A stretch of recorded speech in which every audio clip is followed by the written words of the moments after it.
Hey guys, so today we're talking about what's called operant conditioning. Now, that's just a fancy way to say training, but we don't say that we train humans because that's weird and a little unethical.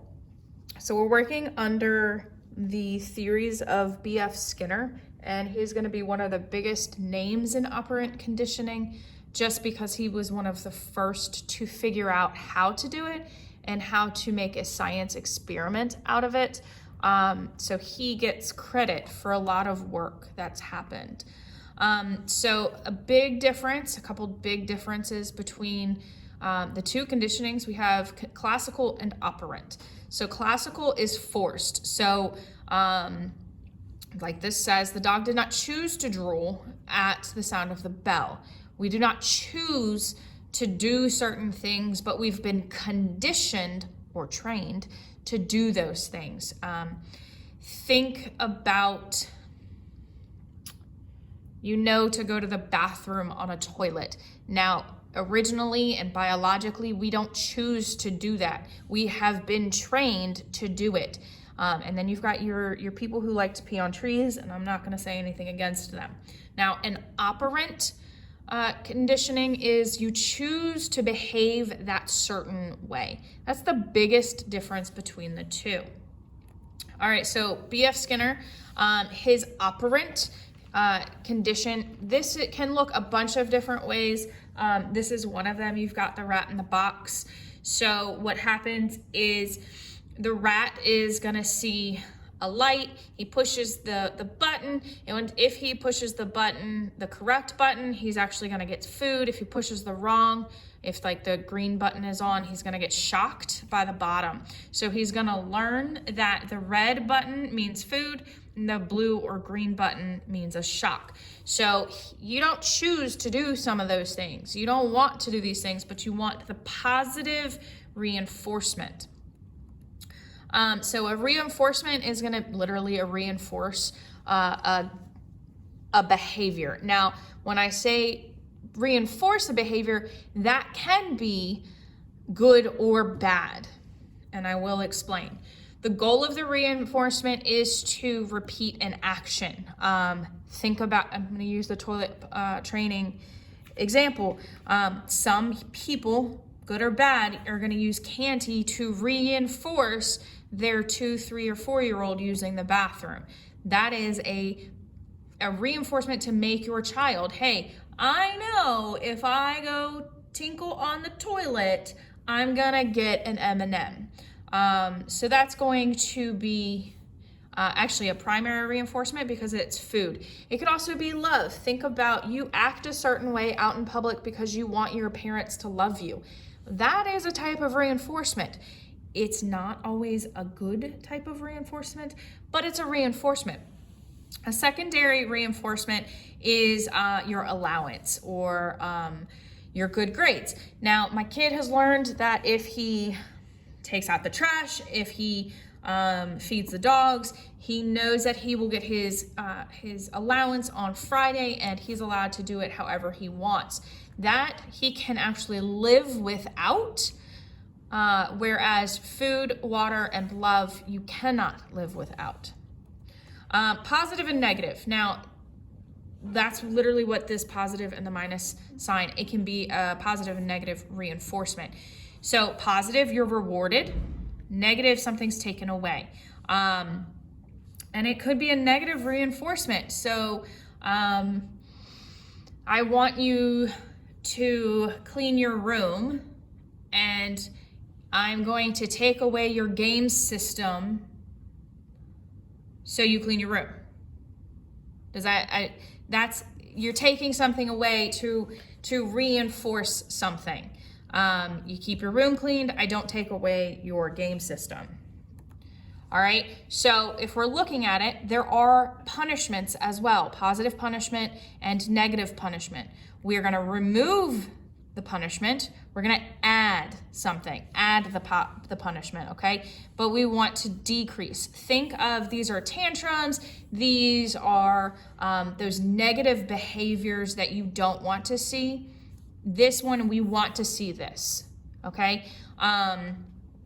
So if we're looking at dog training, because I also have a 2-year-old pit bull mix and I want him to act better when we're out in public, I'm going to use positive reinforcement rather than negative punishment, because positive reinforcement actually helps more often and it's gonna last longer in the grand scheme of things. Yes, can I pop my dog on the butt? I can, but he's not gonna learn what to do. He's gonna learn what not to do. So instead of saying, don't run, I'm gonna say, please walk. Okay, that's the positive versus the negative in that aspect. So give something good. No jumping. All right, 4 feet, 4 on the floor. I can give you pets. I can give you all of the treats. You're jumping on me. I'm going to turn my back so you can't touch me. So he's jumping on me, and I'm going to pop him on the nose. Please don't pop your dogs on the nose. It hurts them. And then if negative reinforcement, I'm not going to touch you again. It's going to go together. I'm taking away my affection for the dog. Okay. Punishment. I'm trying to stop the action. Again, we can have positive punishment, negative. I'm giving you a detention slip. You guys don't get detention slips, but here we are. I'm giving you ISS because you're late. I'm giving you ISS because you cussed me out. That type of stuff. Now, negative punishment is that taking away. You get a speeding ticket, so that's a positive punishment. I gave you you got a speeding ticket, but the negative punishment, I'm taking the battery out of your car. I'm taking away the battery out of that car so you can no longer drive it. You can have the keys. So it's looking at how we're going to decrease an active behavior. So we have a bunch of different ways that we can start on conditioning, and one of them is called shaping. So that's something very small. Now, I'm going to go back to dog training. This gives you a different one. But I want my dog to be able to walk off of a leash next to me. So I'm going to start with having him walking next to me on a leash. But first I've got to teach him where to stand. So I'm literally going to stand next to him and feed him until he gets that picture in his head that's where he's going to go. This is also linked to the chaining. So I'm shaping a picture, evolution, and then I'm going to chain it together.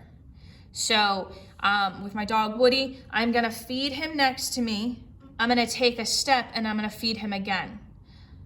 So he links together that staying on my left, right at my knee, is a good thing.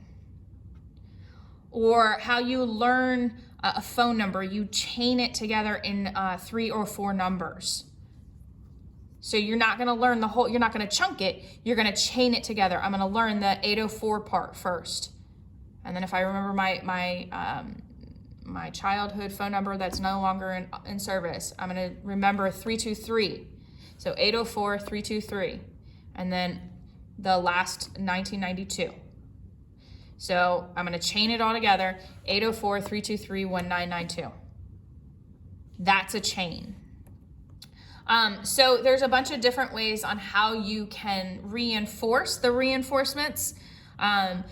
So with a puppy or a baby, you have to give continuous reinforcement. So every single time an action is completed, every single time you remember to raise your hand, I'm going to give you a starburst. Every single time that you get a good grade, I'm going to give you $1. Every single time my dog keeps his paws on the ground, I'm going to give him a treat. That's continuous, always, always, always. Now, a partial reinforcement, you have to start with the continuous, and then eventually you can get to a partial. So that means every other time I'm going to give a treat, or every third time, or maybe it's every other. I'm going to give it on the 2nd, the 5th, the 8th, and the 11th. So I'm going to interval it. Or I can give ratios. So 50% of the time I'm gonna give you a treat. If I'm doing it an interval based on time, that's my pay schedule every other Friday. Once a month, the 1st and the 15th. So you have to look at, is it time-based or is it a fixed and varied point? So that's just a ratio, it's a percentage. A third of the time I'm gonna give you a treat, okay? So when we're looking at it, remember, ratio means number of times. So the 1st, the 15th, I'm gonna give you the last of the month, the last Friday of the month, maybe it's every second, every third time, whatever. Same with interval. But that's a specific time. You guys know exactly when lunch is. If you have C lunch every single day, C lunch is the exact same time. You have been reinforced.